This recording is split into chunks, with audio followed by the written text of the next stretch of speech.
Bueno, el día de hoy nos acompaña el maestro José Antonio Peña Merino. Él es titular de la Agencia de Transformación Digital y de Telecomunicaciones. Siéntense, por favor. Jorge Luis Pérez Hernández, ingeniero Jorge Luis Pérez Hernández, es el titular de la Unidad de Infraestructura Pública, también de la agencia, y la licenciada Norma Solano Rodríguez, que es también de la agencia, titular de la Unidad de Transformación Digital. Y hoy Noemí tenía otra tarea, nos acompaña Rosario, ¿verdad? Margarita Vázquez Montaño, que nos va a presentar la sección hacia el final de la conferencia de Mujeres en la Historia. Hoy vamos a hablar de la Agencia de Transformación Digital. Pepe. Buenos días, con su permiso, Presidenta. Les queremos contar un poco de qué va la Agencia de Transformación Digital y Telecomunicaciones, las agendas y algunos de los proyectos con los que estamos iniciando o iniciaremos nuestra actividad. Siguiente, por favor. El motivo o los motivos centrales que dan nacimiento a la agencia, y como lo ha mencionado la Presidenta varias veces, es unificar las capacidades tecnológicas del gobierno federal para su mejor aprovechamiento, generar autonomía tecnológica, de modo que las soluciones de tecnología del gobierno se generen dentro del propio gobierno, y eso por supuesto implica pues austeridad, ¿no? Es decir, ahorros presupuestales. Siguiente, por favor. Y esta es como la misión, digamos, central que motiva mucho de lo que queremos hacer, entender que la tecnología pública sirve para que las personas accedan con mayor facilidad a lo que tienen derecho, ¿no? Es decir, tiene una motivación de utilidad pública y de cerrar brechas de acceso entre la población. Siguiente, por favor. Entonces, nuestro trabajo se guiará a partir de 7 puntos centrales y ya iré detallando algunos de estos adelante. Lo que existe presencialmente, es decir, un trámite que existe de manera presencial, puede también existir de manera digital y es nuestra tarea habilitar que esto ocurra. Reducir al mínimo la carga regulatoria sobre personas y empresas, generar ahorros, como lo mencioné, a la vez cerrar también espacios de oportunidad de corrupción y por supuesto que los sistemas públicos, los sistemas de información, pues puedan hablarse entre sí de modo que podamos habilitar y generar servicios digitales. Oportunidad para la cero corrupción, exactamente. Un solo número de atención ciudadana que resuelva todos los problemas que no sean emergencias. Emergencias sabemos es el 911, todos los días y a toda hora. Inteligencia de datos, es decir, análisis de datos para fortalecer capacidades públicas, autonomía tecnológica, generar nosotros soluciones propias y que esas soluciones además tengan el resguardo adecuado en términos de seguridad y un principio central que el Internet en México es un derecho. Siguiente, por favor. Y esto se descansa sobre 2 pilares en términos organizacionales. Uno, el pilar de transformación digital, en donde estamos, es un área principalmente centrada a cuidar los productos que tienen una salida ciudadana, simplificación de manera muy importante, digitalización, llave MX, el Centro de Atención del Bienestar, que es el número único, dictaminación tecnológica, esto es muy importante, las adquisiciones de tecnología tienen que pasar por una aprobación de la agencia de modo pues, que se eviten contratos abusivos, sobrecostos y que se garantice que lo que se adquiera pueda a la vez ser reutilizado y se hable con sistemas existentes, y ese es un área que está a cargo justamente de Norma Solano, y un área que nosotros entendemos como habilitadora que se llama infraestructura pública digital, que es realmente donde están los fierros, digamos, ¿no? Es la fábrica de software en donde hay un equipo de desarrolladores que ahorita les voy a explicar, infraestructura tecnológica, ¿no? Los centros de datos, las redes locales, el área de análisis de datos, ciberseguridad y política de telecomunicaciones. Siguiente, por favor. Y un poco para que entiendan ustedes cómo tiene sentido, porque este es un modelo realmente único en el mundo en términos de organización y de unificar bajo un solo lugar todas las capacidades de infraestructura tecnológica, pues esto lo que crea es un sistema de soluciones tecnológicas, ¿no? Al final realmente lo más importante es el producto final que nosotros podemos entregar a las mexicanas, mexicanos para poder interactuar con autoridades y resolver trámites y acceder a derechos. Entonces, esto tiene 3 grandes momentos, ¿no? El primer momento es el de habilitadores, que está mucho más centrado en el tema de infraestructura digital, ciberseguridad, la fábrica de software, el análisis de datos. Luego hay un área mucho más pensada como en términos de producción, pensémoslo así, ¿no? Que es simplificación y digitalización, que es en donde se generan estos servicios digitales. Y en el centro de esto está Llave MX como el mecanismo de identidad digital, pero a la vez la agencia no solo, estos habilitadores no solo sirven para lo que nosotros producimos, también sirve para lo que otras autoridades de la Administración Pública Federal producen. La agencia, como fue en el caso de la Ciudad de México, pues es un área que interactúa permanentemente con todas las autoridades y recibe requerimientos de todas las autoridades. Ahorita voy a abundar un poquito más en eso. Y queremos además expandir, por supuesto, este modelo a estados y municipios mediante el Centro Nacional de Tecnología Pública. Ha habido ya un acercamiento de muchos estados con los que ya empezamos a hablar, que ya tienen iniciativas y proyectos propios y que nosotros buscamos acompañar y fortalecer. Y al final, pues por supuesto, generar soluciones ciudadanas y atención ciudadana. Y dos acotaciones. Lo primero, la política de telecom que hoy tiene la Secretaría de Infraestructura, Comunicaciones y Transportes, entre sus atribuciones que pasarían a la agencia, pues es el piso que permite poder hacer que esto tenga adopción entre la población, que se cierren brechas de desigualdad en acceso, y correos, que estaría sectorizado también a la agencia, en donde lo que buscamos es acompañar en lo que se nos requiera, sobre todo para fortalecer la parte logística de esta institución. Siguiente, por favor. Un muy breve paréntesis. La presidenta lo ha anunciado varias veces: la sustitución de la Ley General de Mejora Regulatoria por la Ley de Simplificación y Digitalización. Y les quiero explicar muy rápido algunos puntos que esta ley abordará. Uno, reducción de trámites, requisitos y tiempos de solución, que es realmente su propósito. Dos, eliminación de barreras para el bienestar social, barreras burocráticas, ¿no?, para el bienestar social y la prosperidad económica. Homologación de procesos y requisitos entre autoridades y niveles de gobierno. Una política muy agresiva de digitalización. Llave MX y expediente digital. Llave MX, además de ser un mecanismo de autenticación digital, que ahorita les voy a explicar, tiene un expediente en donde los documentos digitales que el gobierno genere automáticamente se cargan en el expediente de cada persona que tenga llave, y cuando esta persona haga un trámite digital, el documento digital simplemente se consulta o se jala desde este expediente digital y no tenemos que andar cargando documentos ni andar nosotros viajando de ventanilla en ventanilla. Más bien los documentos viajan entre servicios que se hayan habilitado.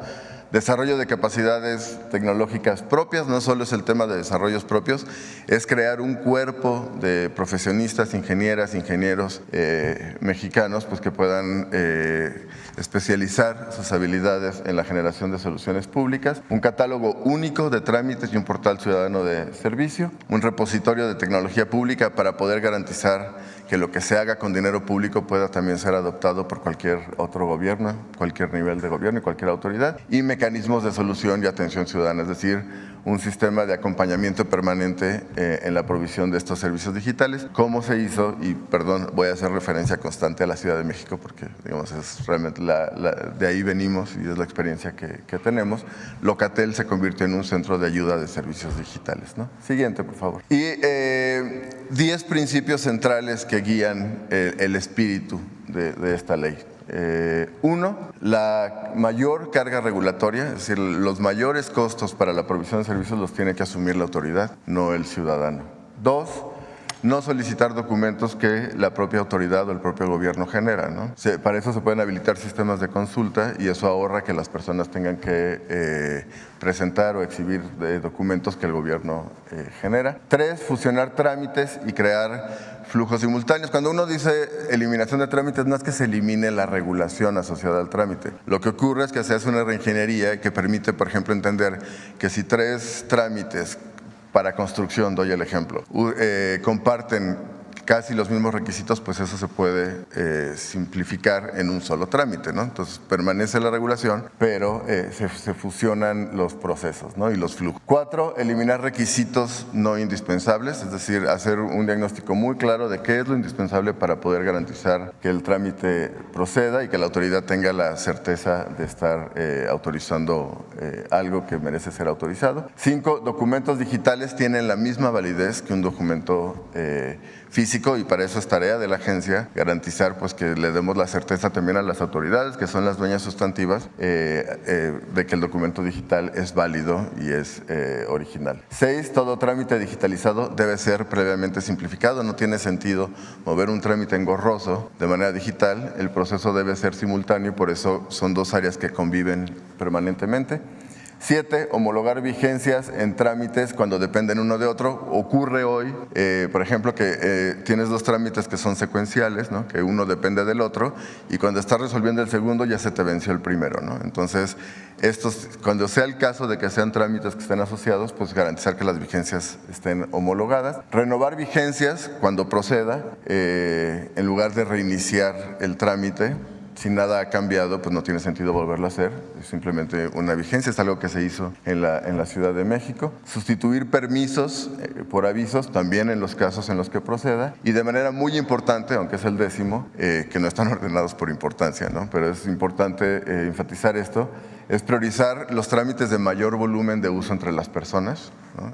De modo que tengamos un mayor impacto entre ciudadanas y ciudadanos, y sobre todo aquellos que sean de mayor frecuencia entre grupos de mayor vulnerabilidad. Siguiente, por favor. Y lo que quiero de manera muy rápida es mencionarles algunos de los proyectos estratégicos con los que estamos ya iniciando, y varios de ellos que se han mencionado en este mismo espacio por secretarias, secretarios y otras autoridades. Entonces, Llave MX es el mecanismo de identidad digital, es un ingreso, garantiza un ingreso único a todas las plataformas de gobierno, además de que permite autenticarnos. Realmente una parte importante del requerimiento de ir a una ventanilla presencialmente es que el servidor público pues verifique que tú eres tú, ¿no? Y esto es algo que se puede hacer de manera remota con Llave, y el expediente que les mencionaba. Llave en realidad nace este mismo año. Hemos venido trabajando Jorge y su equipo y Norma y su equipo desde hace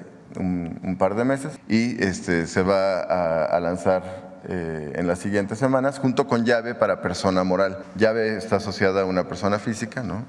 Pero también queremos generarla para persona moral, para que las empresas pues también puedan utilizarla, ¿no? Y nacería junto con una app de Gobierno MX. Y la integración, nosotros creemos del 100% de los trámites lo concluiríamos en 2026, y creemos que también puede ser un mecanismo importante para que privados puedan usar Llave como un mecanismo de confianza para habilitar servicios digitales privados, ¿no? Y abrir la oferta a segmentos de la población que hoy no acceden. La fábrica de software es apostarle a la autonomía tecnológica, generar desarrollos propios. Son ingenieras, ingenieros, matemáticas, matemáticos, físicos, físicas mexicanos, pues que realmente de egresados, la mayoría de escuelas públicas, muchísimos del Tecnológico Nacional, y que pues están poniendo sus capacidades, su talento al servicio de la tecnología pública. Y la plataforma pública de digitalización, me detengo muy rápido, este es un digitalizador automático de trámites que nos permite hacer en 1/10 de tiempo y de costo, generar un trámite digital, y que queremos a la vez compartir con otras autoridades, de modo que ellos mismos se vuelvan digitalizadores de sus propios procesos, ¿no? Siguiente, por favor. El Programa Espacial Mexicano lo ha anunciado también la presidenta. Está el objetivo de poner un nuevo satélite estacional en órbita para 2027-2028, que siga proveyendo servicios críticos para autoridades del gobierno, pero que también dé servicios de conectividad en áreas remotas. Y no se trata solo de salir a adquirir un satélite, se trata de generar un proceso de transferencia tecnológica, que haya componentes con diseño y ensamblaje en México, y que el satélite, por supuesto, tenga contenido nacional. Y esto implica una colaboración muy importante con la Secretaría de Ciencias, Humanidades, Tecnología e Innovación, a cargo de la doctora Rosaura Ruiz. Y también estamos evaluando generar una constelación de satélites de observación que son de mucho menor costo, que toman imágenes que son de uso recurrente, por ejemplo, para temas de desastres naturales, usos de suelo, temas ambientales, y que puede ser, ese sí, de principio a fin, y en el mismo esquema, junto con universidades, instituciones de educación superior, hecho de principio a fin en México.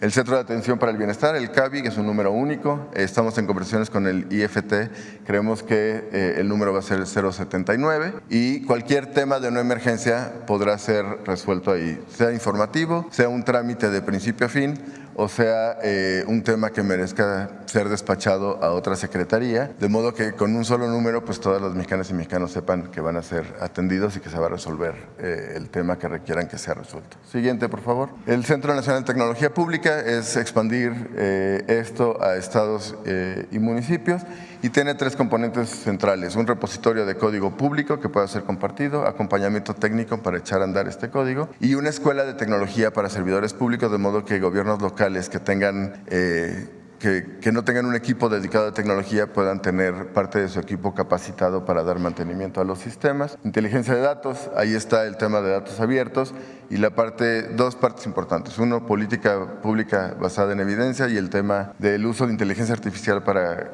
fortalecer capacidades, sobre todo en recaudación. Por ejemplo, el tablero que se mostró aquí de seguridad hace un par de días o ayer justamente nace de esta área, ¿no? Siguiente, por favor. El Plan Nacional de Ciberseguridad es simplemente garantizar que todos los sistemas de información en todas las autoridades estén bien resguardadas y que tengan protocolos mínimos de garantías de seguridad. Y Nube México, que es poder garantizar todo el mejor uso de la infraestructura de los centros de datos para garantizar que los servicios digitales que se habiliten pues puedan tener infraestructura para salir a productivo, ¿no? Siguiente, por favor, ya muy rápido, voy concluyendo. El Programa Federal de Simplificación. Hay más de 7,000 trámites federales queremos reducir a la mitad el número de trámites, el número de requisitos y el tiempo de resolución y que por lo menos el 80% de frecuencias de uso estén digitalizados, ¿no? Siguiente, muy rápido, algunos de los proyectos que se han mencionado aquí, no me detengo en el detalle. La Ventanilla Nacional de Inversiones, asociado a los polos de bienestar y que ha anunciado la presidenta, es un solo acceso para garantizar que esa inversión transite todos los trámites de los 3 niveles de gobierno, servicios consulares. Recientemente parte del equipo fue a…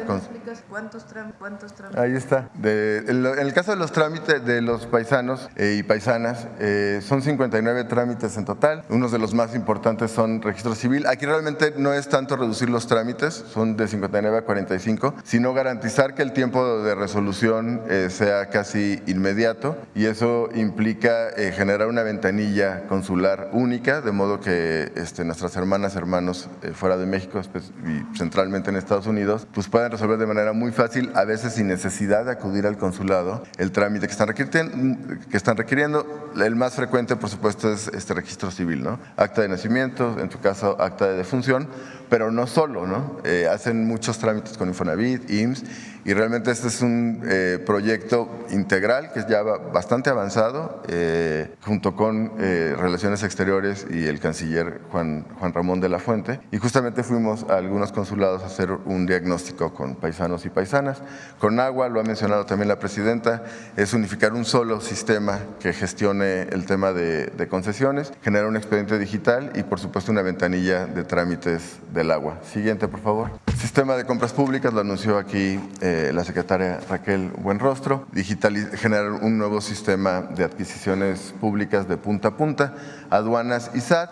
Es generar también sistemas unificados y sobre todo generar un sistema de inteligencia de datos que permita generar alertas y elevar recaudación. Siguiente, por favor. RAN, de manera muy importante el tema de la ventanilla de la Procuraduría Agraria y este mismo año saldremos con la constancia de vigencia de derechos. COFEPRIS tiene un sistema de trámites bastante complejo, son más de 353. Queremos reducir a la mitad requisitos y pasar el tiempo de resolución de 54 días hoy a 20 días. El expediente clínico digital lo anunció el subsecretario Eduardo Clark y también el director del IMSS, Zoe Robledo. El IMSS tiene desarrollos bastante robustos, entonces queremos hacer esa traslación hacia el resto de sistemas de salud y creo que ya. Siguiente. ¿Pasaportes? En el caso de pasaportes vamos a reducir a la mitad el número de requisitos y de manera muy importante hacer una validación previo a la cita que nosotros diagnosticamos junto con el canciller y su equipo. Es una de las cosas que genera más molestia en algunos casos, ¿no? Entonces tú puedes subir los documentos previo a tu cita, se validan y una vez que se validan se otorga la cita y realmente el proceso ya presencial en las oficinas de pasaportes pues va a ser muy rápido y muy ágil, ¿no? Sería todo, Presidenta. Muchas gracias. ¿Y cuál sería el monto de los ahorros que esperan obtener con esta agencia? El tema de corrupción, y agradezco la pregunta, cuando uno digitaliza procesos de punta a punta, ¿no? Y que es una de las apuestas que mencionó la secretaria Buenrostro, pues realmente reduces muchísimo los espacios de oportunidad porque reduces muchísimo arbitrariedades y posibilidades y además todo deja un registro digital, ¿no? Entonces, todos los esfuerzos que va a encabezar la secretaria Buenrostro y por supuesto el gobierno de la presidenta en temas de corrupción, de combate a corrupción, pues van acompañados de un proceso muy agresivo de digitalización. En cuanto a los ahorros, estamos haciendo la estimación. Pero hago una referencia y lo hago nada más para dar un poco de contexto. En la Ciudad de México hicimos poco más de 400 desarrollos propios, además de la renegociación del contrato de conectividad, y eso implicó ahorros por más de 3.500 millones de pesos en el caso de la Ciudad de México, ¿no? Entonces nosotros creemos que aquí pues la magnitud va a ser sustantivamente mayor, pero cuando tengamos un estimado o una proyección pues la podemos compartir. Muchas gracias. Bueno, pues esta es la Agencia de Transformación Digital y el objetivo pues es simplificarle la vida a las mexicanas y a los mexicanos, evitar cualquier forma de corrupción que pueda haber en una ventanilla, que cada ciudadano, la llave tiene, si alguien abre una cuenta de banco y después tiene la cuenta digital en su teléfono, pues entra a su cuenta con un correo y un número y una contraseña. Y ahí viene toda su información. Llave MX tiene ese objetivo, que si uno va a hacer un trámite, pone su nombre, su contraseña, y ahí viene la historia de los trámites que uno ha hecho con el gobierno.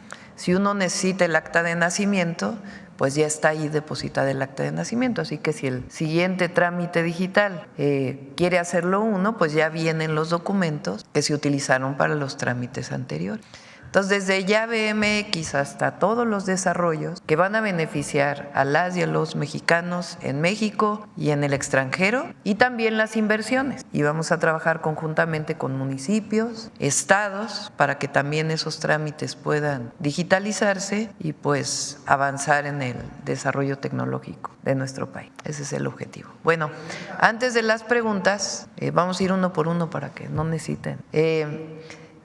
Ayer no mencioné la renovación del PASIC, el PASIC 24-25, es muy importante. Entonces hicimos un video pequeño para información de todas y de todos. Adelante. El 12 de noviembre pasado, la presidenta Claudia Sheinbaum Pardo firmó el paquete contra la inflación y la carestía PASIC 2024-2025, en el cual participan 19 agroindustrias y 11 tiendas de autoservicio. Este es un acuerdo voluntario entre el gobierno y el sector empresarial para que no aumente el precio de la canasta básica. La buena noticia es que los 24 productos de la canasta bajan de 1,039 pesos a 910 pesos. Los productos son huevo, pasta para sopa, atún en lata, pollo entero, frijol, manzana, arroz, chuleta de puerco, aceite vegetal, plátano, sardina en lata, azúcar morena, jabón de tocador, pan de caja, bistec de res, jitomate saladet, zanahoria, tortilla de maíz, papel higiénico, cebolla, leche, papa, chile jalapeño y limón. Esto ayuda a garantizar la alimentación de las familias mexicanas y a mejorar la economía popular. Cualquier abuso, repórtalo a Profeco 55 68 87 22. Listo. Bueno, vamos a las preguntas. A ver acá. Buenos días, Liliana Piña de tiempo.com.mx y puentelibre.mx en Ciudad Juárez. Presidenta, en respuesta a las recientes declaraciones del embajador de Estados Unidos, Ken Salazar, sobre la efectividad de la estrategia de seguridad abrazos no balazos, la Secretaría de Relaciones Exteriores emitió una nota diplomática expresando el extrañamiento de nuestro país ante dicho comentario. ¿Cuál es la posición del gobierno frente a estas declaraciones y qué diálogos se planean con Estados Estados Unidos para abordar la cooperación del tema de seguridad? Primero, vale la pena decirlo, hay diferencias entre lo que dice el embajador de Estados Unidos un día con lo que dice otro día. Tal fue el caso, por ejemplo, de la reforma al Poder Judicial. En una ocasión dijo que le parecía bien, una semana después dijo que iba a ser muy malo para México. Les voy a poner una declaración de Ken Salazar hace algún tiempo. A veces cuando se dice que no hacemos mucho, les digo, pues miren lo que hicimos con Rafael Castro, o William Guzmán, o Emini. Pero también las investigaciones, que hay muchísimas en muchos diferentes temas, lo hacemos con la Fiscalía, también con todas las agencias del gobierno de México. Hoy por ahí una nota también. Entonces, ¿cuál declaración escuchamos? ¿La de ayer o la de hace unos meses? Ese es primer tema, porque tiene que haber consecuencia, tiene que haber lógica en las declaraciones que hace uno. No puede uno declarar primero una cosa y luego declarar otra. Primer tema. Segundo tema, México es un país libre, independiente, soberano. Nos coordinamos. Con el presidente Biden, el presidente López Obrador tuvo un diálogo de alto nivel que le llamaron el diálogo bicentenario, en distintos temas: tráfico de drogas, tráfico de armas, porque es de un lado y del otro, migración, seguridad. Hay coordinación y va a seguir habiendo coordinación, porque es muy importante, porque tenemos una frontera común. Entonces tiene que haber coordinación, tiene que haber diálogo de alto nivel que nos permita coordinarnos en diferentes temas que importan a uno y a otro país. Además somos socios comerciales, pero no subordinación. Eso no. México es un país libre, independiente, soberano. Nos coordinamos, trabajamos juntos, pero no hay subordinación. Es una relación distinta, es una relación de iguales entre dos países independientes, soberanos, que compartimos mucho, compartimos familias, porque hay familias de un lado y de otro lado de la frontera. Compartimos cultura, compartimos economía, comercio y también compartimos problemas, y esos problemas nos coordinamos para resolverlos. Entonces, ayer hubo una nota diplomática, pero sobre todo es pues esta disparidad de declaraciones de la misma persona. Y por otro lado, pues la coordinación más no la subordinación. ¿Ha tenido algún contacto con el embajador o va a tener algún mensaje? El canciller tiene ahí relación con el embajador. Muchas gracias, Presidenta. En otro tema, en relación con el proceso de asignación del examen nacional de aspirantes a residencias médicas, los aspirantes han recibido recientemente la noticia de que el ingreso a especialidades se realizarán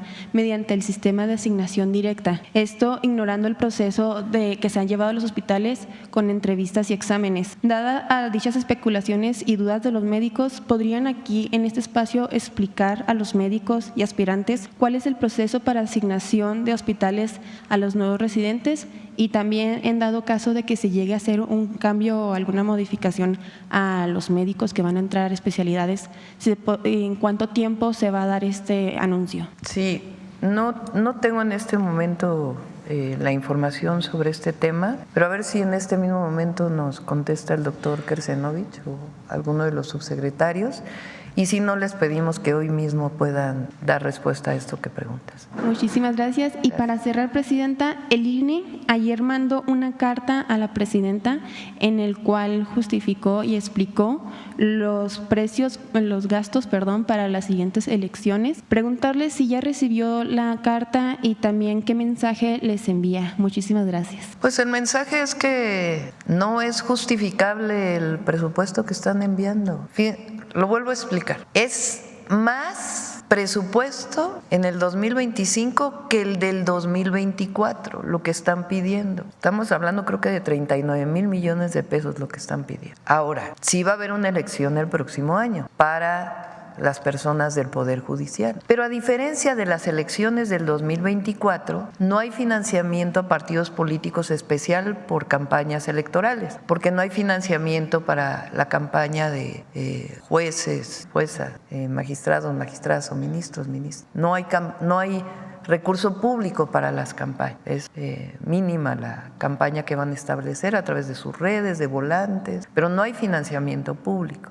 No hay financiamiento a los candidatos, candidatas. Entonces, ¿por qué tanto recurso? Hemos dicho que es un año especial porque el objetivo es disminuir el déficit del 2024. Y las elecciones se pueden hacer sin necesidad de tanto gasto. Hasta ahora en la mañana todavía no tengo notificación. Gracias. Acá.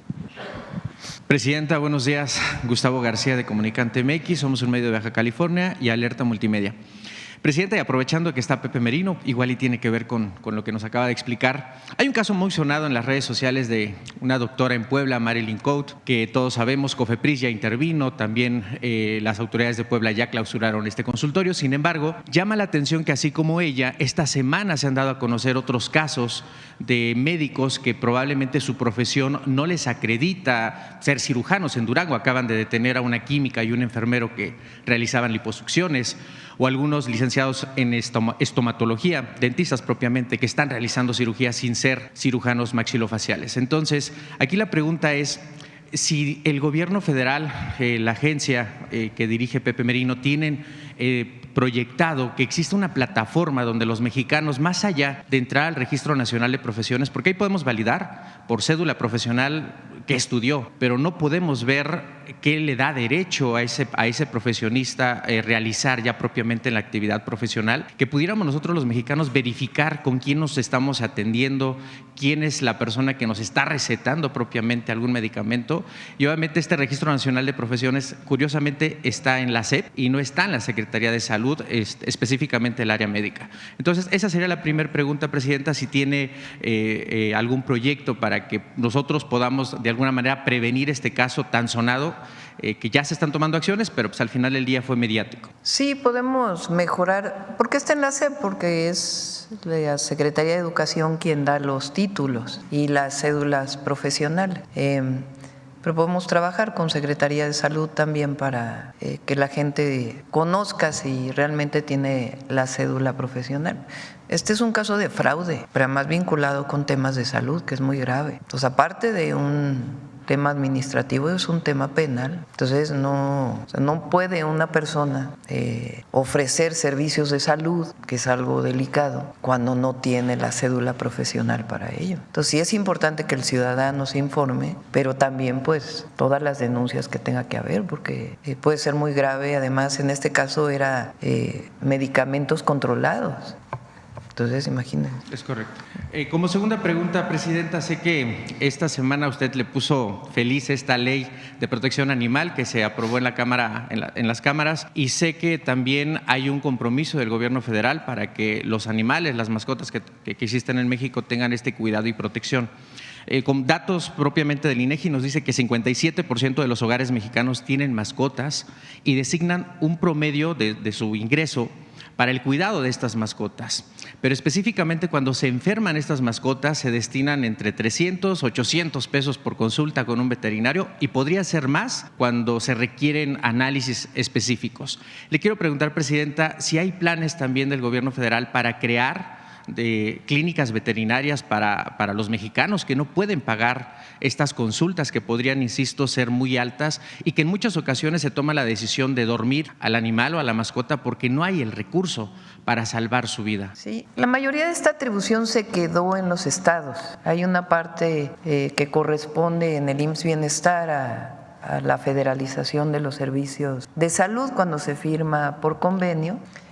Pero la mayoría de esta atención a mascotas, a animales, queda en las entidades de la República, incluso en municipios.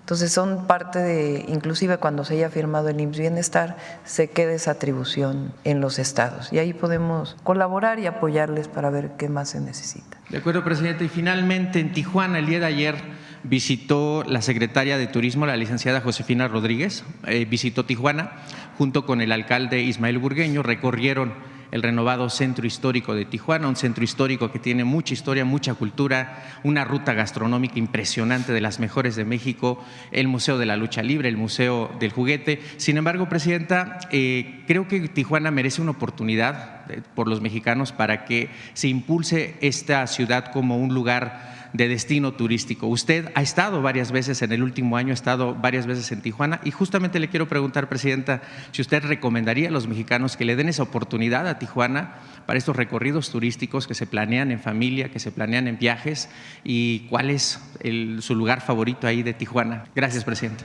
Tijuana es una ciudad muy especial porque es crisol del país. Así como la Ciudad de México se hizo con migración de muchísimos lugares, hoy el principal crecimiento de la ciudad no es por migración, sino el propio crecimiento poblacional, aunque es muy poco de la Ciudad de México de quien nació en la Ciudad de México. Pero en la capital es un crisol cultural de todo el país. Y Tijuana tiene esta característica, porque llegaron muchos oaxaqueños o oaxaqueñas, hay una comunidad ahí muy importante, y entonces conservan su cultura, pero al mismo tiempo hay un sincretismo con otras culturas, y llegan muchos mexicanos y mexicanas de distintos lugares del país. Y esto ha hecho de esta ciudad pues un lugar muy rico en cultura. Mucha gente llega ahí para buscar pasar la frontera, pero muchos se quedan en Tijuana. Entonces estamos trabajando con la gobernadora, con Marina del Pilar, para mejorar algunos servicios públicos importantes, por ejemplo agua potable. Hay un plan de una planta desaladora en Rosarito que permita también suministrar agua a Tijuana, pero Tijuana por sí misma pues tiene una riqueza cultural enorme. Entonces, pues claro que recomiendo ir a cualquier lugar del país y en particular a Tijuana. Gracias. Presidenta, qué gusto saludarla. Buenos días a todas y todos. Mi nombre es Juan Carlos Sagredo, soy reportero de SICER, vengo del estado de Jalisco y le agradezco mucho el espacio. Presidenta, el nuevo gobierno del estado de Jalisco entrará en funciones en 3 semanas. A la fecha no se ha realizado una reunión entre usted y el nuevo gobernador, el gobernador electo Pablo Lemus Navarro. Quisiera preguntarle, ¿ya hay una fecha para que se realice ese encuentro? Y de ser así, ¿qué proyectos destacaría en ese encuentro en beneficio para las y los jaliscienses? Sí, nos reuniremos ya que él tome posesión para poder trabajar igual que con todos los gobernadores del país, que cuando vamos a su entidad nos reunimos en gabinete, su gabinete y nuestro gabinete, para poder definir los proyectos estratégicos. Hay varios temas en Jalisco, desde el saneamiento del Lerma Santiago hasta, que se hizo algo por cierto en este sexenio, hasta otros proyectos importantes. Entonces ya habrá momento para reunirnos con el gobernador. Muchas gracias. Como segunda pregunta, Presidenta, Jalisco será sede del Mundial en 2026 junto con la Ciudad de México y el Estado de Nuevo León.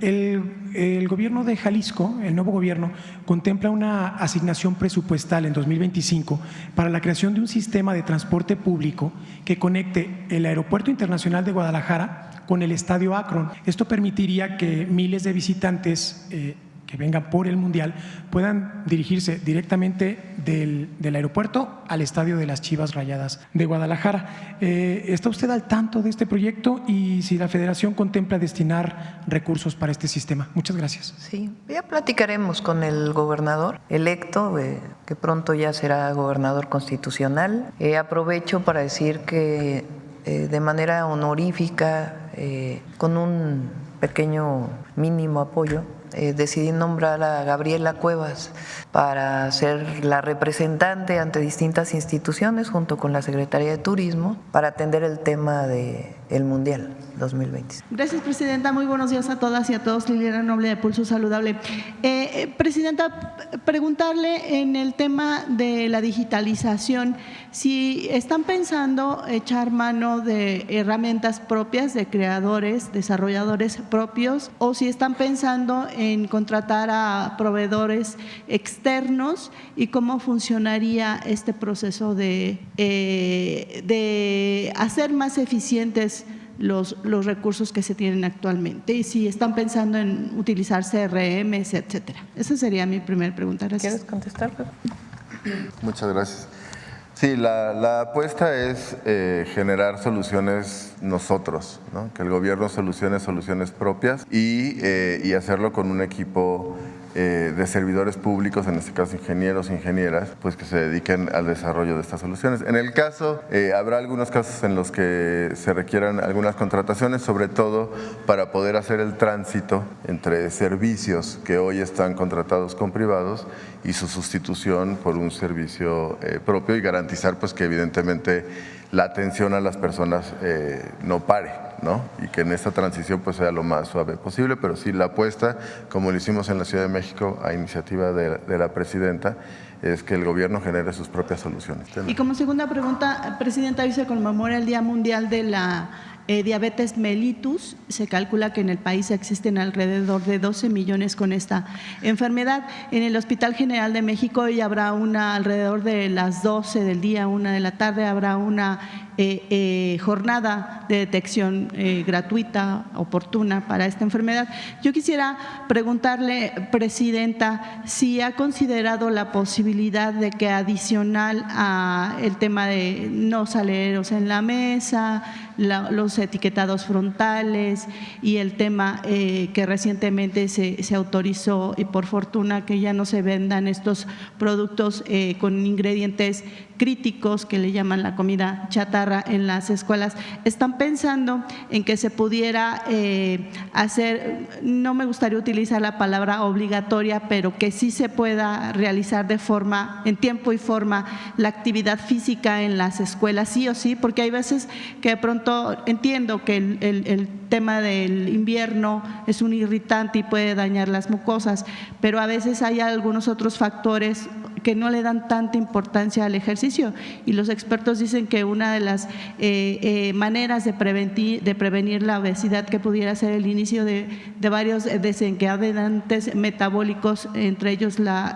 diabetes mellitus, es justamente ejercitarnos, y desafortunadamente las encuestas mencionan que México es uno de los países en donde más gente prefiere no moverse. ¿Qué hay al respecto? Gracias. Son varios programas y varios, digamos, metas. Por un lado es la prevención. Prevención significa evitar el consumo o la alimentación o alimentarnos con productos chatarra desde la niñez, pero en general también adolescentes y adultos mayores. Entonces la prevención, que tiene que ver con alimentación, tiene que ver con disminuir la vida sedentaria, como bien tú dices, con ejercicio, caminar y hacer cualquier tipo de ejercicio que permita tener una vida más sana. Entonces, para ello está la materia que ya existe de vida saludable, o el área ya dentro de la nueva escuela mexicana que tiene que ver con ello, el que ya no haya productos chatarra en la venta de las cooperativas en las escuelas públicas y privadas,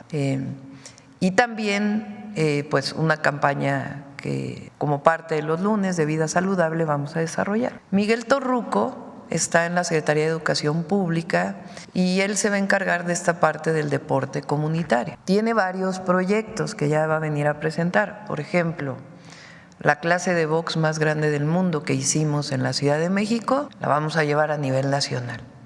Eso significa que no solo sea un día que en las plazas públicas se haga este ejercicio, sino prepararnos desde antes para poder llegar a este día y que se visualice la importancia de hacer ejercicio a través de estas prácticas relacionadas con el box. Pero tiene también un proyecto para fútbol, tiene un proyecto para olimpiadas escolares que permitan trabajar con los maestros de educación física, maestras, para poder hacer torneos a nivel nacional. Existe ya una parte, pero los vamos a reforzar, y algunas otras acciones que tienen que ver desde la niñez hasta ser adultos con esta parte. La otra parte tiene que ver con detección. A veces tenemos niveles altos de azúcar y no lo sabemos, y al no saberlo a tiempo, pues entonces se va agravando. Para ello, una parte muy importante es el programa de salud casa por casa, aparte del fortalecimiento del sistema de salud para las y los adultos mayores. Recuerden que todos los adultos, adultas de 65 años y más que reciben su pensión, a partir del próximo año van a recibir una visita por siempre, porque va a ser un programa permanente de trabajadores de la salud, trabajadoras de la salud, enfermeras, enfermeros, médicos, médicas, que los visiten una vez al mes o una vez cada 2 meses. Van a pasar a su casa y les van a tomar sus signos vitales, hacerles varias preguntas. Si detectan algo, los llevan al centro de salud. Si detectan algo que tiene que ver con una prescripción que ya tienen, pueden incluso tener la licencia para poderlo recetar. El fortalecimiento de las farmacias de bienestar que vamos a hacer. Entonces, de esta manera vamos a detectar, porque también lo que pasa es que hay quien ya tiene principios de diabetes y no lo sabe. Entonces, este programa nos va a ayudar para que particularmente a las y los adultos mayores lo puedan saber, puedan ser medicados o también desarrollar todas las actividades preventivas. Entonces, son las dos, prevención y detección temprana para evitar complicaciones posteriores. Gracias, Presidenta. Y finalmente, ayer en la presentación de Original, vimos que las artesanas vieron con mucho agrado que usted decía que se va a hacer 4 veces al año y no una como actualmente se hace. Tanto la Secretaría de Cultura como la subsecretaria también estuvieron muy contentas al respecto. Y yo quisiera saber si ahora que se hace esta edición, también decía la jefa de gobierno, Clara Brugada, que también ahí va a haber una relación.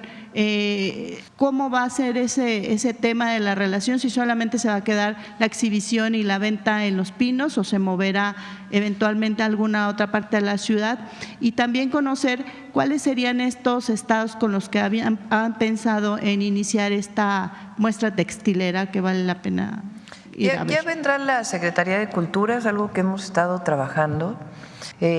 Las mujeres que vienen de comunidades de pueblos originarios, de pueblos indígenas, también hombres, pero principalmente las mujeres desarrollan distintas, pues, lo que llamamos artesanías o arte popular, que son bellezas extraordinarias. Son textiles, pero también hay trabajo en madera. Por ejemplo, el amate, si se fijan, ya prácticamente no hay amate, porque ya este árbol se ha ido terminando.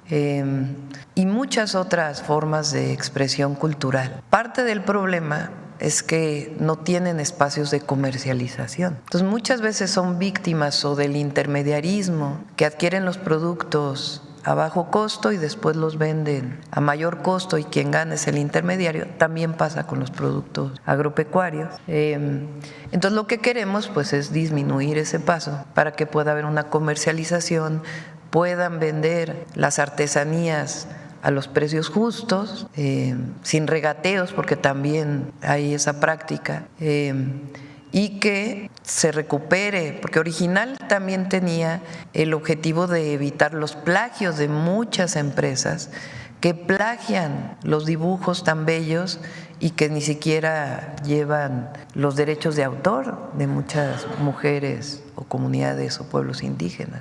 Entonces tiene ese objetivo y además llevar la comercialización de tal manera pues que se conserve esto que es maravilloso y que es parte de nuestra cultura y que es la riqueza cultural de México. Hay muy pocos países en el mundo que tienen esta riqueza cultural que se expresa a través de esta forma de cultura, de arte popular, de artesanía. Entonces queremos presumirla, pero que le llegue el beneficio a quien la realiza. Entonces, por eso son mecanismos de comercialización, tanto en Original, en Los Pinos o en otros lugares, con ferias, espacios, como también fortalecer a FONART, que es una institución que nació hace muchísimo tiempo y que tenía ese objetivo y que ahora queremos potenciar, y al mismo tiempo seguir defendiendo pues los diseños originales. Tiene todos esos objetivos y ya lo informaré. Buenos días, Presidenta de la República, funcionarios, servidoras públicas. Buenos días a todas y todos. Sósimo Camacho, de Luces del Siglo. El día de ayer se conoció que de manera preliminar México habría perdido el panel en materia de maíz transgénico. Toda vez que para nosotros, nosotras, los mexicanos, el maíz pues es un asunto, no solamente es el alimento básico, es un asunto de identidad, de cultura, de biodiversidad. ¿Qué va a hacer México en ese sentido si es que ahora se ha levantado, digamos, o se levantará esa prohibición de la importación de maíz transgénico? Sí, hay que hacer la diferencia entre el maíz blanco y el maíz amarillo.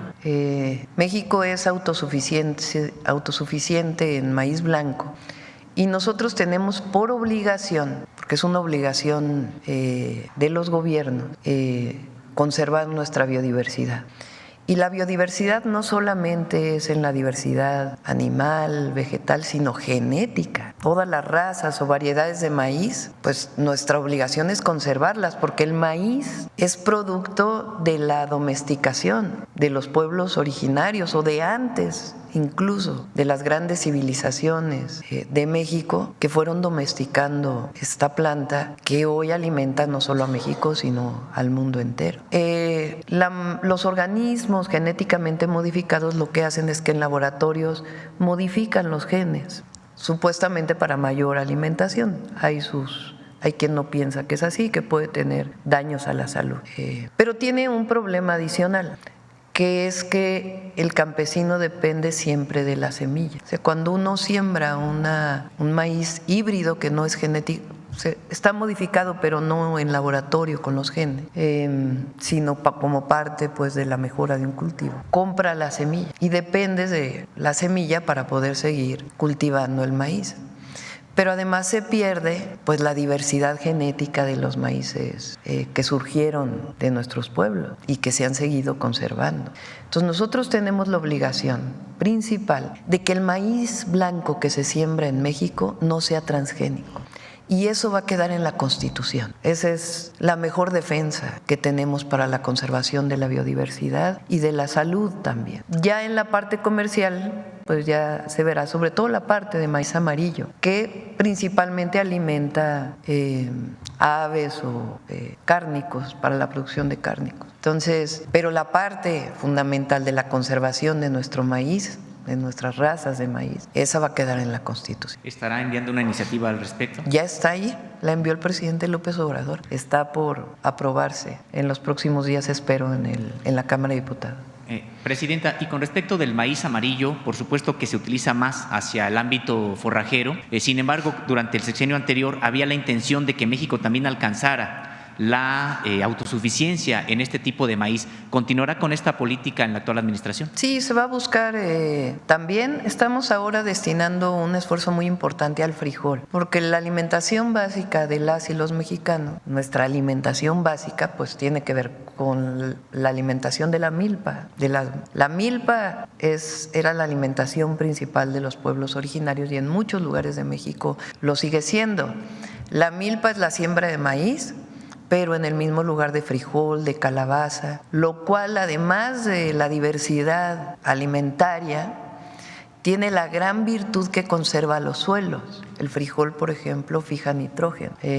Entonces queremos avanzar mucho en la autosuficiencia de frijol, porque importamos 300,000 toneladas de frijol. Por eso este programa que anunció aquí Julio Verdeguer y su equipo de la Secretaría de Agricultura y Desarrollo Rural, y también lo anunciamos en Zacatecas, de recuperar la planta productora de semillas para ir mejorando la semilla, pero no en laboratorio genéticamente, sino la mejora que se da en los propios cultivos a partir de las distintas instituciones públicas de México y con los campesinos. Y después ya también iremos sobre otro cultivo. Presidenta, y en otro tema, si tiene usted fecha de reunión con los padres y madres de los estudiantes de Ayotzinapa, de los 43 que fueron desaparecidos, y también qué estrategia estaría usted planteando en su administración para lograr verdad y justicia, algo que todavía se ha demorado, no obstante los avances que se pudieron realizar en el sexenio anterior, pero que también, bueno, pues quedaron precisamente en pendiente? Nos vamos a reunir pronto, estamos ahí con el subsecretario Arturo Medina, ya buscando un día de posible reunión, y lo platicaría con ellos primero. Creo que nuestra responsabilidad primero es hablar con ellos nuevos, que lo platiqué en su momento cuando era presidenta electa todavía, cómo fortalecer la investigación de este caso. Doctora, y también en ese sentido, con respecto de las escuelas normales rurales, pues este ataque a los normalistas, a los 43, pues no fue solamente resultado de lo que ocurrió esa noche, sino de una campaña que hubo durante mucho tiempo, sobre todo en el ámbito del neoliberalismo, con este programa educativo en el que todo mundo tenía que pagar por la educación, así como por los servicios de salud, etcétera, pues las normales rurales eran un modelo totalmente contrario, digamos, a estas directrices neoliberales, porque el modelo es que son escuelas que se señala para pobres, no se paga por la educación, por el contrario, se les da una beca, hay comedor, hay dormitorio y hay 5 ejes del normalismo rural que se generaron desde la época de la Revolución. Se ha señalado todo el legado que México le debe a las normales rurales en materia de alfabetización de las comunidades más apartadas, y durante el sexenio pasado hubo la posibilidad de que se protegiera este modelo educativo de las normales rurales desde la Constitución. Sin embargo, bueno, pues ya no se llegó, digamos, a presentar una iniciativa al respecto, y preguntarle si usted tendría la intención o su administración de retomar esta iniciativa. Sí, es parte de lo que está trabajando el secretario de Educación y parte del programa que tenemos para la SEP, y ya lo informaremos en particular. Muchas gracias. Gracias. Adelante. Buenos días, Presidenta. Aarón Díaz, del canal del Chapucero Finanzas, representando a Aguascalientes y a Tabasco. Yo tengo 3 preguntas. La primera de ellas es en relación con el Bitcoin. En primer lugar, en Estados Unidos, Donald Trump anunció que iba a ser al Bitcoin la siguiente moneda de reserva nacional, y en El Salvador el Bitcoin ha servido para lograr financiar su gobierno sin más deuda. Ahorita tienen una ganancia de $200 millones. ¿Usted ha hablado con alguien al respecto para ver si México podría hacer exactamente lo mismo? Por lo pronto no lo tenemos contemplado. No. Ok, y eso me lleva a una segunda pregunta. Ahorita, aprovechando que está el joven, el encargado de Telecom, la CBDC, ahorita que hablaron sobre Llave México, ¿se estaría utilizando Llave México como una forma de identidad digital y de alguna forma conectarlo al peso mexicano digital que está desarrollando Bajico? Son temas distintos. No tiene nada que ver con una cosa con otra. Okay. Son temas distintos. Y la última pregunta sobre la ley influencer que ahorita se está hablando aquí en la Ciudad de México. ¿Cuál es su opinión al respecto? Ya que en las redes se habla mucho sobre la regularización de la libertad de expresión. No conozco la propuesta que está en la ciudad, como comentas, pero yo creo en la libertad de expresión. ¿Usted está a favor de la libertad de expresión? Sí, totalmente. Ok, muy amable, gracias. Canadá, uno de los ministros dice que su propuesta es anular a México del TEMEC. No. Es una propuesta que no tiene futuro. Recuerden que cuando se firmó el TEMEC, México abogó por Canadá, porque había en algún momento de la negociación la intención de Estados Unidos de que la firma solo fuera con México. Y en aquel momento México dijo, no, somos 3 países, y se firmó nuevamente con 3 países. Entonces, no tiene futuro esa propuesta. Sobre todo en redes sociales, mucha gente sí lo ve como preocupante, y por eso no tienen de qué preocupar. Los beneficios para Estados Unidos, principalmente del TEMEC, son muchísimos. Por eso, en la revisión, que no es renegociación, por cierto, del 2026, uno de los grandes temas y en los que estamos trabajando es los beneficios del TEMEC, no solo para México, que claro que nos beneficiamos, sino los beneficios en Estados Unidos, igual que los beneficios para la economía de Estados Unidos del trabajo de las mexicanas y mexicanos allá, porque nuestros paisanos, héroes y heroínas, no solamente ayudan a México y a sus familias, sino que sostienen en mucho la economía de Estados Unidos. Entonces, toda esa información para cuando nos sentemos en su momento con el nuevo gobierno de Estados Unidos, previo ya sea que entre o cuando entren, pues es muy importante, porque a veces no se puede hablar sin los datos y los beneficios comunes. E igual Canadá se beneficia. Hay un programa muy importante, por ejemplo, de mexicanos y mexicanas que van a trabajar a Canadá, que le beneficia mucho a Canadá. Entonces, nos complementamos, no competimos entre nosotros. Buenos días, presidente, buenos días a todos. Jorge Díaz, de CNR de Lánzate, de Ensenada, Baja California. Quiero comentarle, voy a ser muy breve en este tema, que tiene que ver con el ser humano. Seguramente usted recuerda a sus maestros, yo recuerdo los míos, y en el tiempo del sexenio del expresidente López Obrador atendió, resolvió y escuchó de la mano de la gobernadora Marina del Pilar un problema de cajas de ahorro que el gobierno del estado en administraciones anteriores retenía y no se les entregaba. Resolvió la mayoría, quedó una pendiente que tenían como 8 años que ahí lo estaban nomás, como luego decimos, pateando el bote. Dio la instrucción el presidente, se tocó hablar y platiqué con, en ese momento, la secretaria de Educación, Leticia Ramírez, y el desviar la información de parte del gobierno del estado. Quiero aclararle que Marina del Pilar ha estado al pendiente de ese tema, pero entendemos que la gran cantidad de problemas o de temas, a veces no le llega la información de primera mano o no se la quieren hacer llegar como tal. Es el caso de la caja de ahorro Asoma, en donde se les ha dado puntualmente toda la información porque no les han querido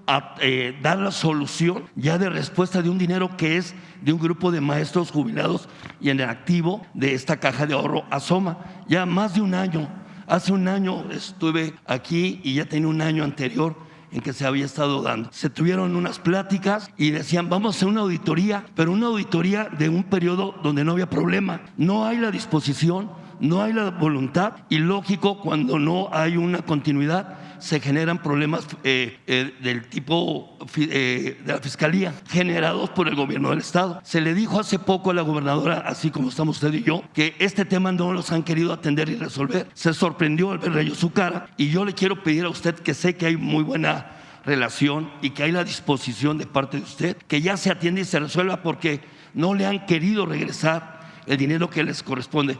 Insisto y le reitero, la caja de ahorro Asoma le entregó toda la información. Ahora lo que quieren hacer, y no lo quieren hacer de una manera correcta, es un muy marcado acto de desigualdad. Y sé que también usted es una persona humanista. Le pregunto, ¿va usted a influir para que se atienda de una vez por todas este tema?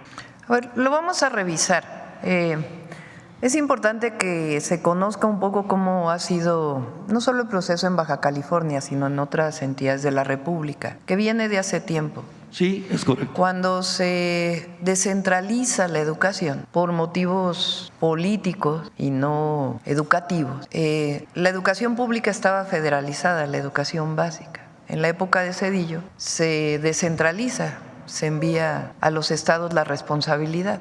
Entonces se les envían, digamos, los recursos que correspondían al año y después, con los aumentos, aumento de maestros, etcétera, son los propios estados quienes se hacen responsables de una parte de la nómina. Esto vino pues por mucho tiempo y siempre había problemas porque al final del sexenio a veces algunos gobernadores, no es el caso, no es este caso, no. Gobernadores del pasado, anteriores, se destinaban los recursos para la nómina de maestros a otras cosas y después al final del año no tenían los recursos para pagarle a los maestros, porque hay una parte federal y otra parte que asumían los estados.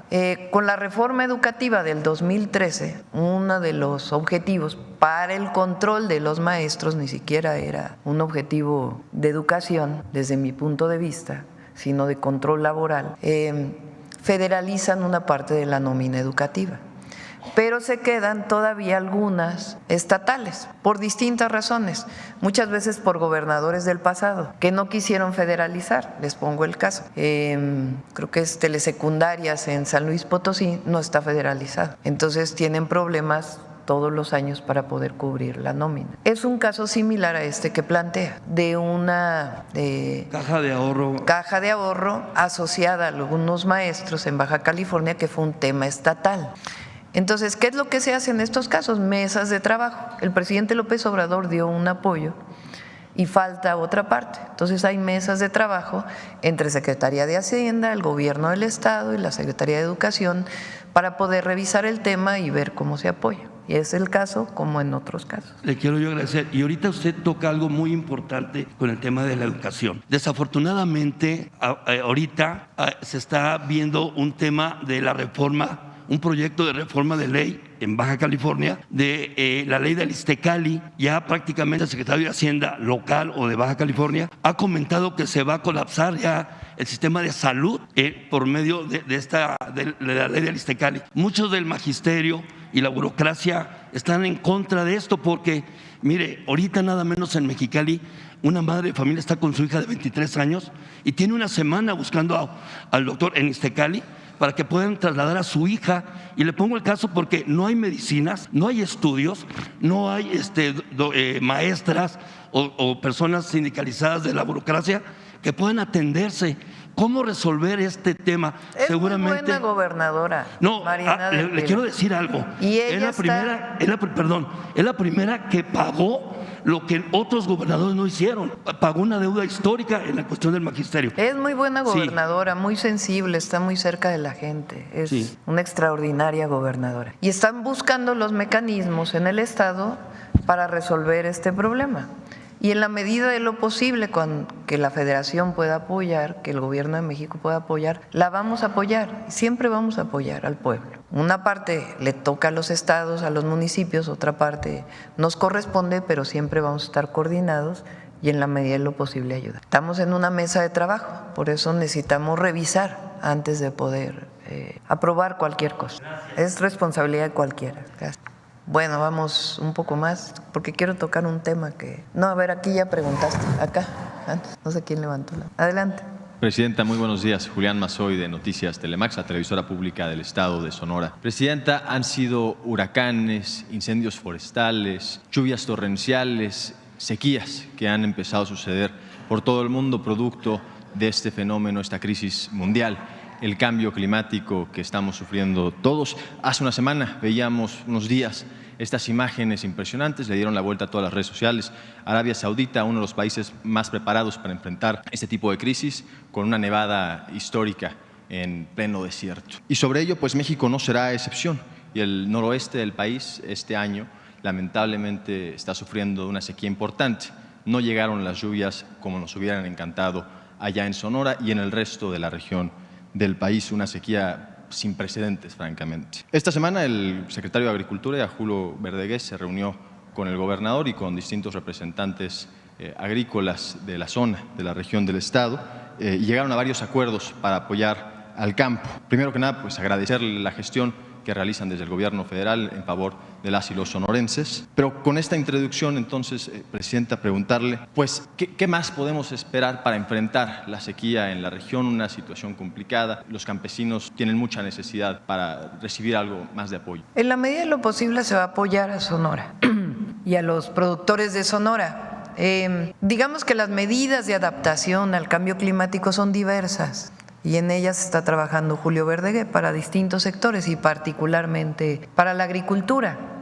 En algunos casos tiene que ver con cambio de cultivos, en otros casos con esquemas que permitan seguir con la productividad o incluso aumentarla. En otros casos tiene que ver con el riego eficiente para que pueda esa misma agua alcanzar para más cultivos o para el consumo humano.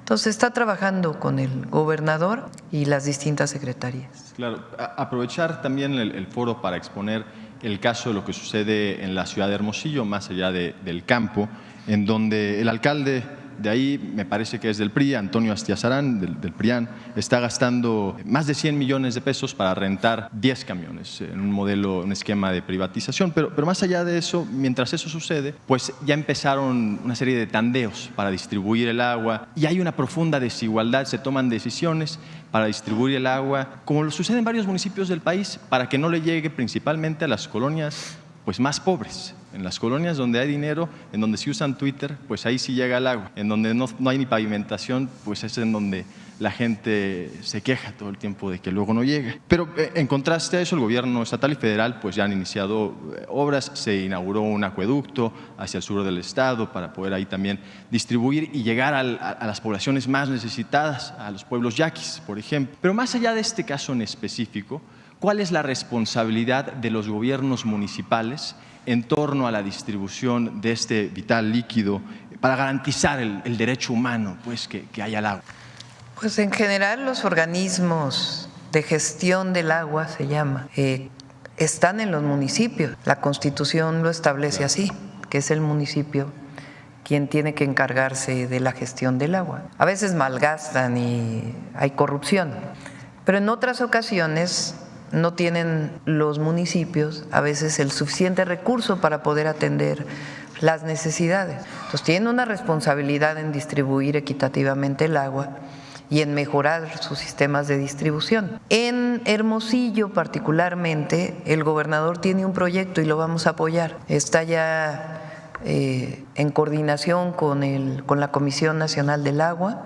Vamos a presentar, creo que el jueves de la próxima, creo que en 8 días, el Plan Nacional Hídrico, así como presentamos el Plan Nacional de Energía Eléctrica, el Plan Nacional de Hidrocarburos. Vamos a presentar los lineamientos generales del Plan Nacional Hídrico. Ahí vienen varios temas, justo ayer lo revisamos porque llevamos varios meses trabajando. Y entre otros, uno de los temas es proyectos estratégicos.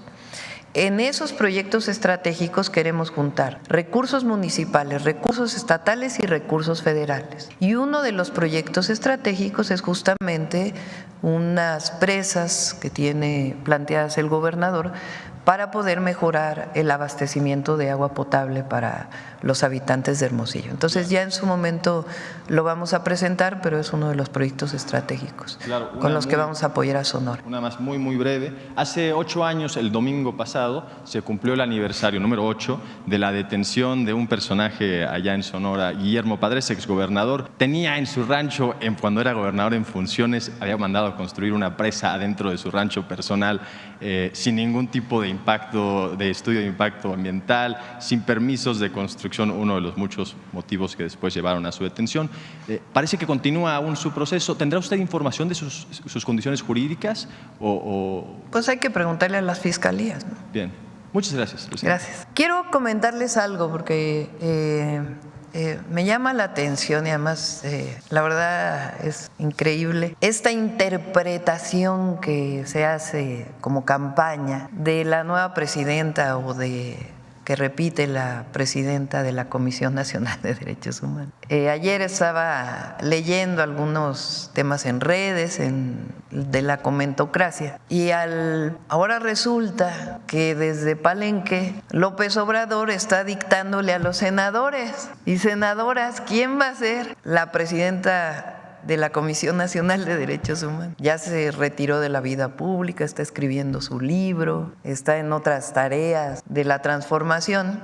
¿Ustedes creen de veras que le interese desde Palenque estar pensando quién va a ser la presidenta de la CNDH? Pero fíjense nada más, porque es muy interesante. La mayoría de ellos, también hay otros que hasta me sorprenden, ni voy a dar los nombres, pero me sorprende, porque ¿de dónde tienen esa información?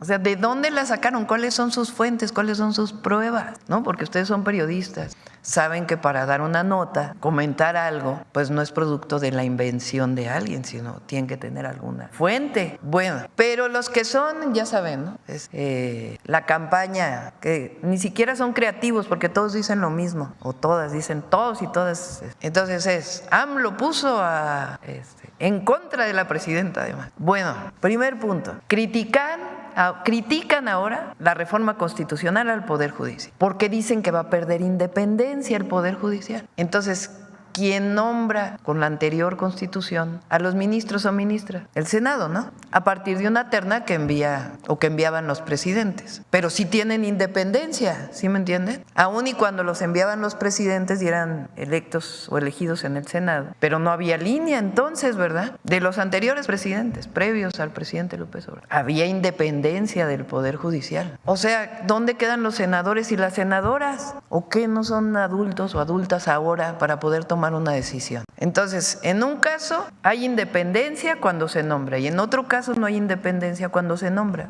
O sea, fuerzas tiene que haber una línea del Ejecutivo o del ex Ejecutivo. No pueden creer que los senadores y senadoras puedan tomar una decisión. Pero en un caso defienden la independencia de los senadores y en el otro no hay independencia. Entonces, ¿cómo? Está como las declaraciones que pusimos al principio. Primer punto. Segundo punto, ¿por qué no criticaban a los anteriores presidentes de la Comisión Nacional de Derechos Humanos? Estas organizaciones o estos defensores de los derechos humanos. El anterior presidente de la Comisión de Derechos Humanos fue su procurador en el caso Colosio, pero no era criticable. Ofensas a Rosario Piedra, se toparon con la misma piedra.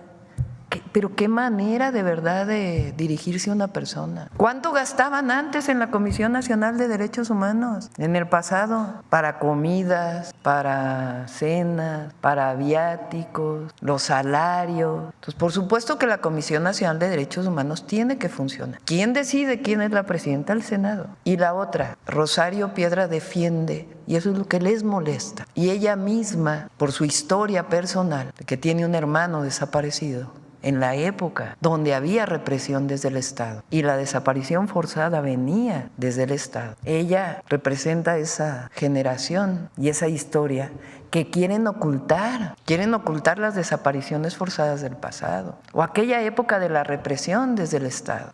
Entonces, primero es increíble, de verdad, increíble.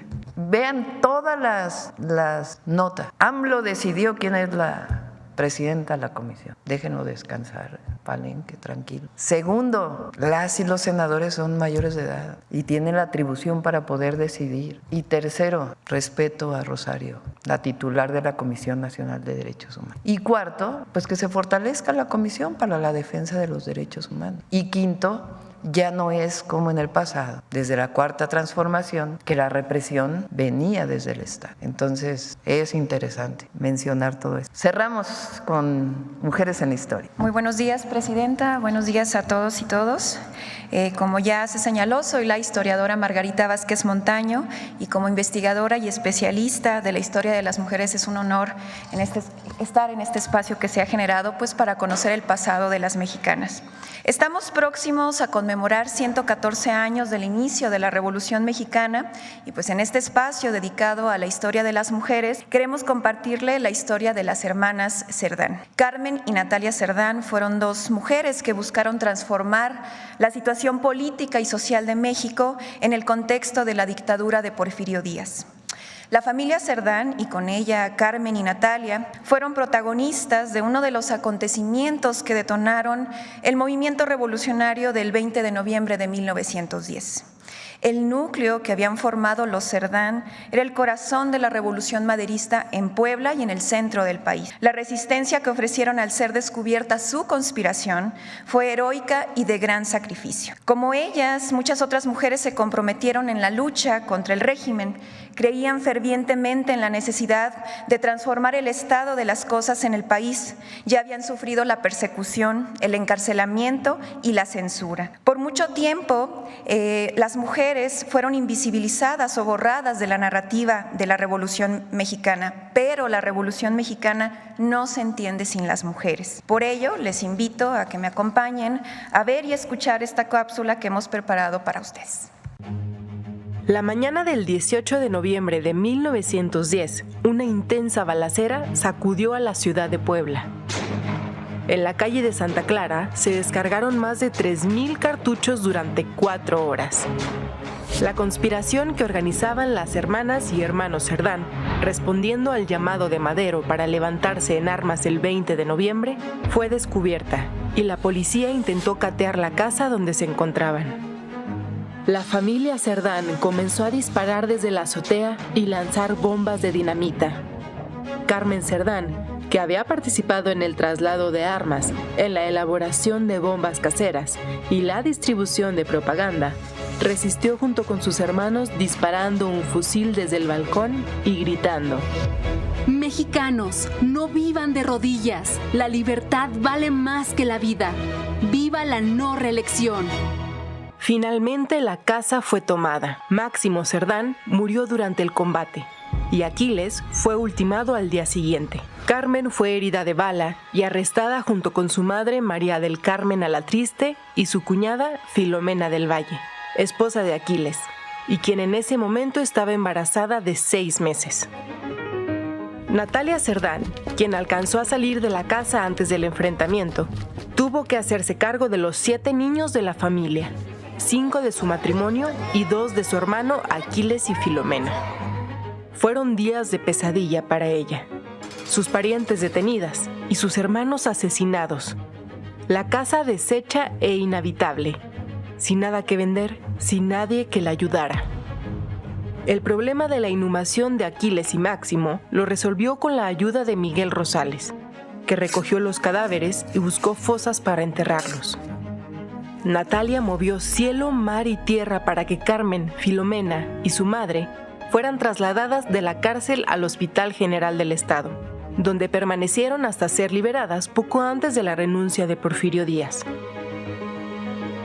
Al ser liberadas, Carmen Cerdán retomó sus actividades subversivas y en 1911 se formó en Puebla el Club Carmen Cerdán, el cual se encargó de difundir propaganda maderista.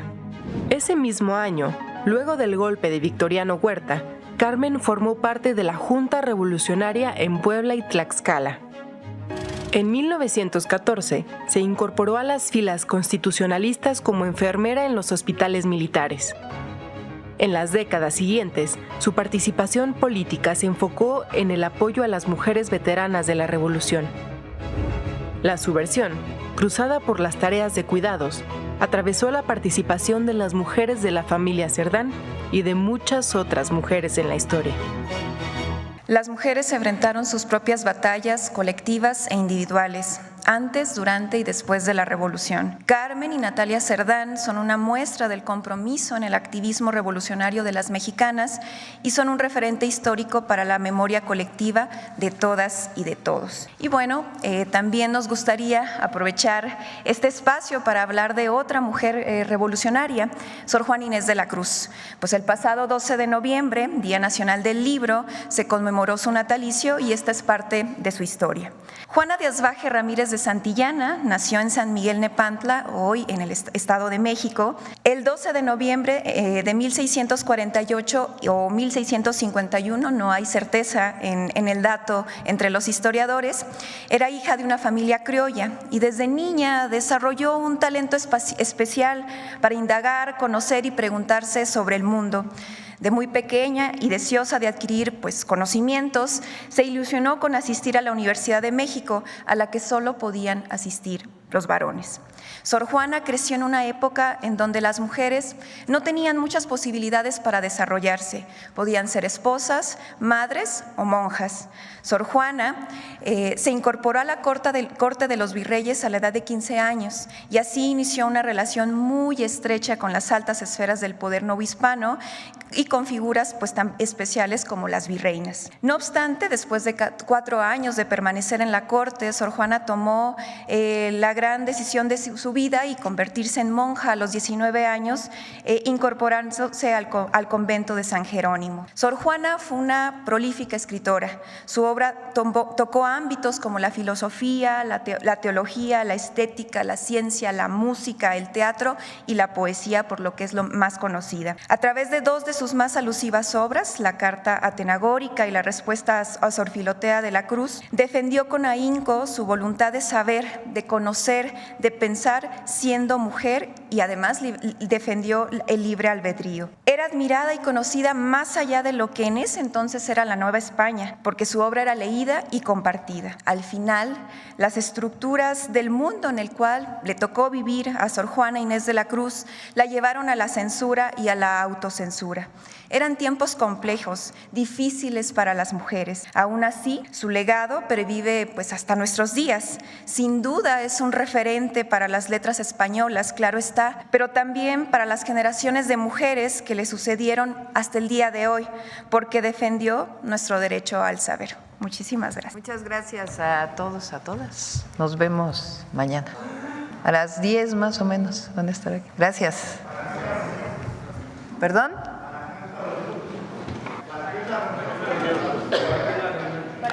Voy a darles un aplauso por todo su trabajo. Gracias.